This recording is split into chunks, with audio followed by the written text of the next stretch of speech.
You always thought of unfinished business when you was playing, but you got to put that business in perspective. Life is business. You best try to handle your business of life.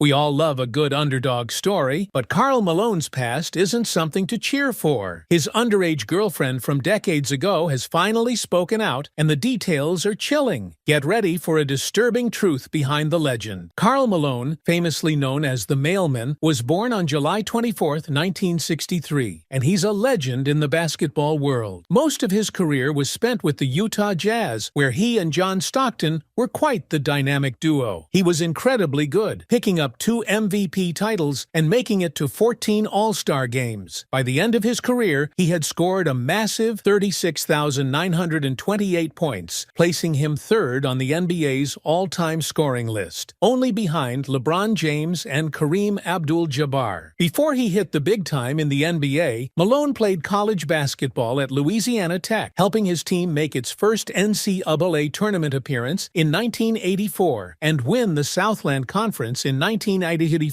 The Utah Jazz saw his potential early and snagged him in the first round of the 1985 NBA draft. Malone was consistent, making it to the playoffs every single season of his career, and even played in the NBA Finals a couple of times with the Jazz, and once with the Los Angeles Lakers during his last season. Aside from his NBA stints, Malone also shone on the international stage, grabbing gold medals at the 1992 and 1996 Olympics with Team USA. The NBA has tipped its hat to him a few times, putting him on the 50 greatest players list for its 50th anniversary and the 75th anniversary team too. Even after hanging up his jersey, Malone couldn't stay away from basketball. He joined the coaching staff at Louisiana Tech in 2007 and got a double induction into the Basketball Hall of Fame in 2010 for his stellar career and as part of that unforgettable 1992 Olympic team. But this legend had a controversy so severe that ruined his career every time he tried building it. Want to know exactly what happened? Well, let's get into it, but before that, make sure to like and subscribe. Thanks! In 1983, when Karl Malone was 20 and a college basketball player, he was involved in a serious situation. He had a relationship with a 13-year-old girl named Gloria Bell. This relationship resulted in Gloria becoming a mother at that young age, and though it was a clear case of statutory harassment, her family did not press charges. They hoped Malone's future NBA career would be lucrative. However, Malone denied being the father of the baby, leading Gloria's family to sue him. They settled outside of court, allowing Malone to continue denying paternity. Years later, Malone faced another lawsuit related to paternity, this time involving twins Daryl and Cheryl, born to Benita Ford in 1980. He was found in contempt of court, but managed to settle this dispute out of court as well. Both twins pursued careers in basketball, with Cheryl playing in the WNBA and winning 3 championships. Malone eventually recognized both as his children in 1998 and later expressed regret for not handling the situation appropriately. You won't think this is it, but there was this time in 2004 with Vanessa Bryant, Kobe Bryant's widow. Malone, dressed up in full cowboy gear at a Lakers game, had an awkward conversation with Vanessa. She jokingly asked him what he was hunting, and his response was totally off, mentioning her Mexican heritage in a way that was really inappropriate and made her uncomfortable. Another time, Malone got Vanessa's number from his own wife so Vanessa could invite Malone's son to sit with her at a game. But when they chatted, things got weird fast. Malone started suggesting that Vanessa come sit next to him and even mentioned getting a hug, that it would be all over the magazines. This was especially awkward because it was the first time they were talking without their spouses around. He pushed further, asking if she liked him, and then weirdly asked if she could keep a secret. Vanessa, feeling uneasy, reminded him they were both married and cut the conversation short. These exchanges really soured Malone's relationship with the Bryants. He admitted the conversation to Kobe initially, but backtracked in a later call with both couples, denying everything. And despite these incidents, Malone's public image didn't take much of a hit. He continued to be celebrated with a statue and various awards, like like a special declaration from the Utah governor for his service. In 2015, when asked about his disagreement with Kobe, Malone didn't really own up to his past actions. Instead, he suggested they settle it with a fight, which just shows how he handled things. Despite these controversies, Malone has been recognized for his contributions to charity and other public services, which kind of shows the complex sides of public figures, how they can be viewed so differently based on different aspects of their lives. But that situation with Vanessa Bryant, definitely a stain on his reputation. Despite these crimes and controversies, you can't really say that this man was talentless. I mean, come on, he's one of the best at what he does. Born in Summerfield, Louisiana, he was the youngest of 9 kids, and they all grew up on a farm with their mom Shirley running the show. His dad, Shedrick Hay, was living with another family and sadly took his own life when Karl was just 14. Karl didn't talk about this much until years later. As a kid, Karl was the real deal with farm work. He chopped trees, hunted, fished, and of course, played a ton of basketball. He was a star at his high school, leading his team to 3 state championships. That's pretty impressive, right? When it came time for college, Karl stayed close to home, going to Louisiana Tech. He didn't get to play his first year because of his grades, but once he hit the court, he made some serious noise, helping his team get to the NCAA tournament for the first time ever. Professionally, Karl started his NBA journey when the Utah Jazz picked him in the 1985 draft. He quickly became the backbone of the team, earning the nickname the Mailman because he always delivered. By his 3rd season,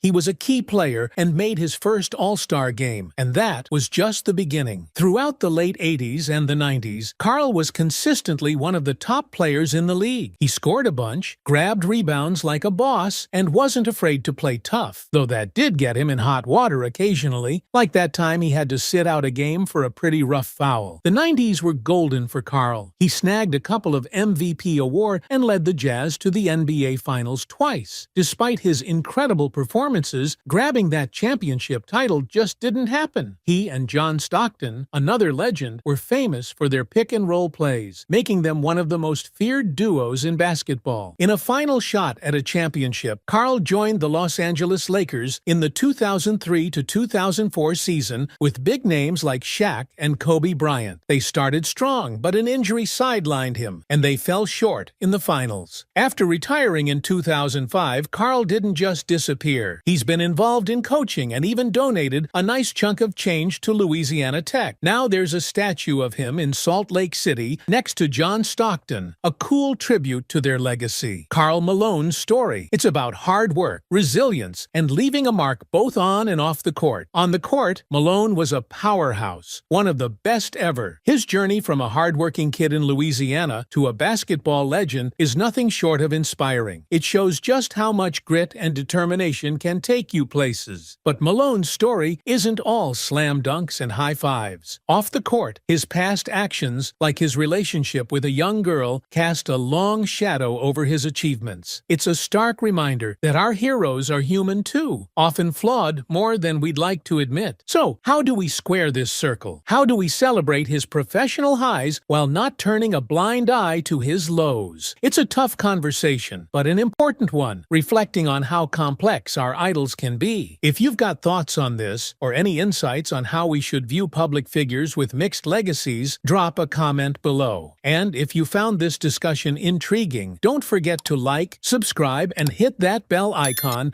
so you don't miss out on more videos like this. Thanks for tuning in, and let's keep the conversation going. And also, don't forget to watch our latest one on Dennis Johnson. I'm sure you'll love it.